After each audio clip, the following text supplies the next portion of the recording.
These elections are being held in the country at a very crucial time because according to us, the CPIM and the left, India, the secular democratic Republic of India, is facing an existential threat today. The outcome of these elections will determine whether we'll continue to remain a secular democratic country based on the Indian Constitution and on values of democracy and guarantees to people's civil liberties. Now, this is under a very severe strain today, and in order to protect the secular democratic Republic of India, we believe it is essential that Modi and the BJP must be separated from controlling the government and the state power. And defeating them, therefore, acquires an urgency for the sake of safeguarding the character of our country. So this is the important element in this election.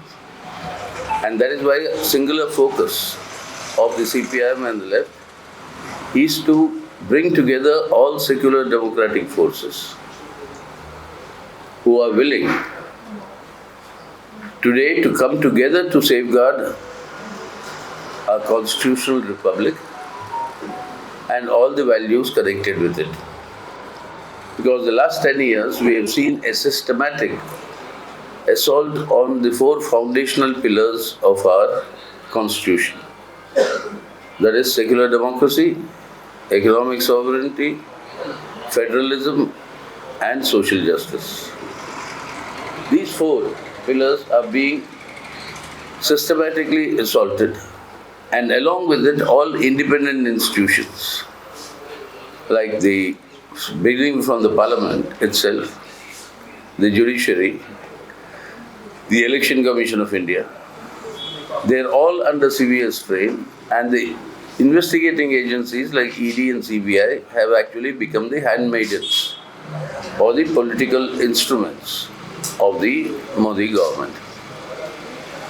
So in this situation, this is our appeal to the people that we have to save our country today and hence defeat the BJP. And we see that the Prime Minister keeps coming now to Kerala, making a lot of statements, saying that there is no development, no growth, but all the things that is contained in their manifesto, for instance, is based on a data that is suspect in terms of its actual worth. Various guarantees, so to speak, the guarantees of Modi. First thing is, all Modi guarantees so far have been zero guarantees. Right from his entire assurance of creating 2 crore jobs a year, down to various other promises he's made down in the last 10 years, none of them have been fulfilled, not one of them. Now, one of the latest guarantees he's given is that it's a Modi guarantee that India will be the 3rd largest economy in the world if Modi is elected for the 3rd term. The fact that India will become the 3rd largest GDP in the world in 2027 is a statistical fact that is established. Whoever is the Prime Minister, that it is bound to happen because that is the manner in which the growth rates are moving in the not top 5 countries, but from the 3rd, 4th and the 5th countries. India will overtake France and Japan to reach the 3rd spot in terms of its just GDP growth statistically. So it doesn't require Modi to reach that point in 2027. It will happen irrespective of anybody being there. So that is not a fact that it is going to be their achievement. But the fact remains that we are 142 at the global ranking in terms of per capita GDP index, per capita GDP index, India ranks at 142 out of 180 countries. And among the G20 countries, we have the lowest GDP, per capita GDP. We have the lowest human development indices record among the G20, which we boasted as the leader.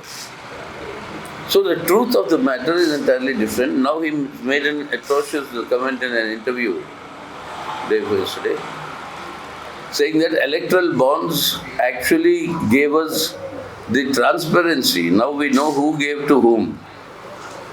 The point is not who gave to whom, that we all know. Even without the Supreme Court judgment, that was known. The point is that how was this money collected? And three ways in which the BJP exercised a total mafia type of control. One was direct extortion. You have sent investigative agencies, raid these companies. In return, when they buy electoral bonds, they give it to the BJP, these raids mysteriously stop. Secondly, the quid pro quo, that is, you give electoral bonds, in return you'll get these contracts. You'll get these various contracts, various deals that will be made. So that is the way in which this bargaining has been done, and there's this sweetheart deals given to people who actually contribute through the electoral bonds. And thirdly, very dangerous thing is money laundering. And this money laundering, there are so many firms that have now clearly, it's been established, they have given multiple times the profits they have made as electoral bonds they have brought and they have donated to the BJP.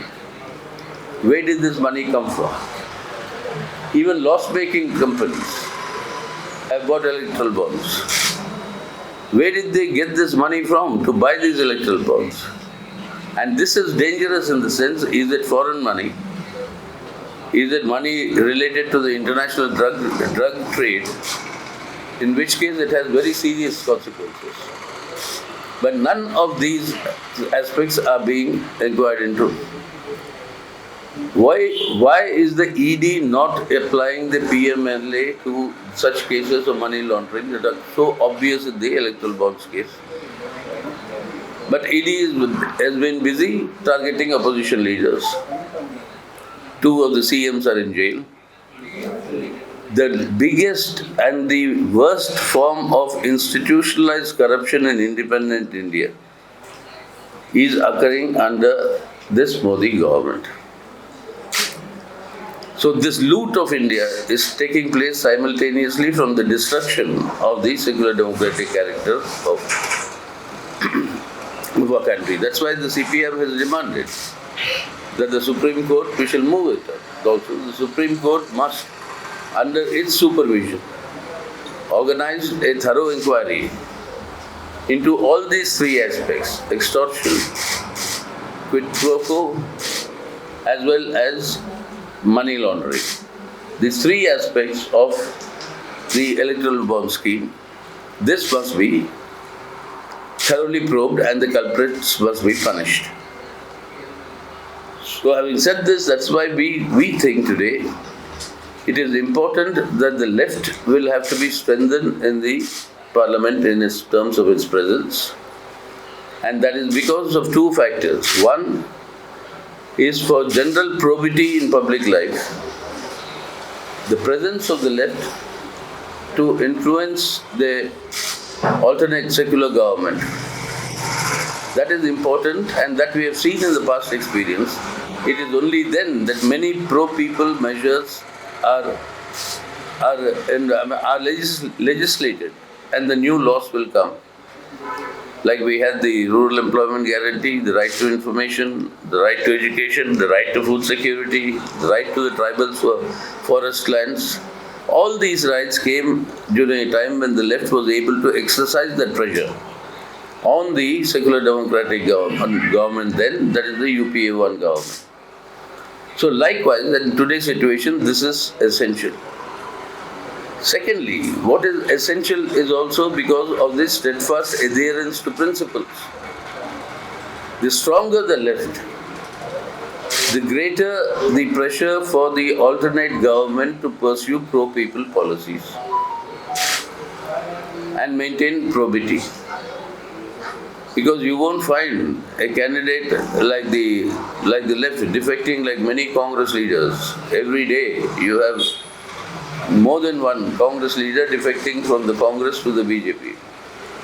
Either they claim under ED pressure, under CBI pressure, but whatever it is, they keep on the defecting. And today, by the time you get the full list of the BJP, people who are contesting, a majority of them would be people who come from the other parties and join the BJP and not the BJP people. But the left's importance lies in that on the basis of principle politics, it's able to do this. And the last 10 years itself have shown, whether it's a question of the first party and the first party national leaders to be arrested for opposition to the CAA, it was the CPI. Whether it was a question of opposing the abrogation of Article 370 and the dissolution of the state of Jammu and Kashmir, it was the CPIM, and I was the first national leader to actually break the Iron Curtain and enter Srinagar with the court's permission in order to meet our leader there and then bring him back home, medical treatment to Delhi. And on whether it's the question of the Bilkis Banu rape case, reversing the judgment, the CPM was one of the petitioners.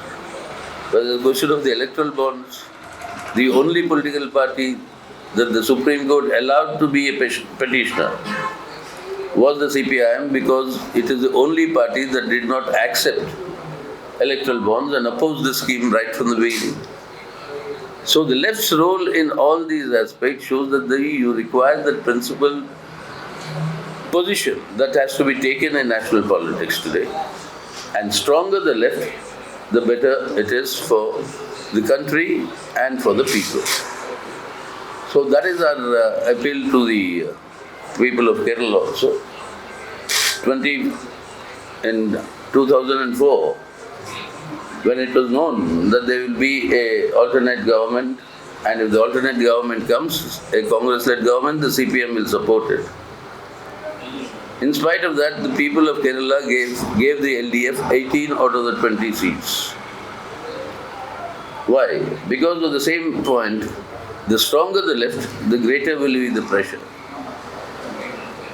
for that government to work in people's interests and country's interests. That situation has come today in a readable manner.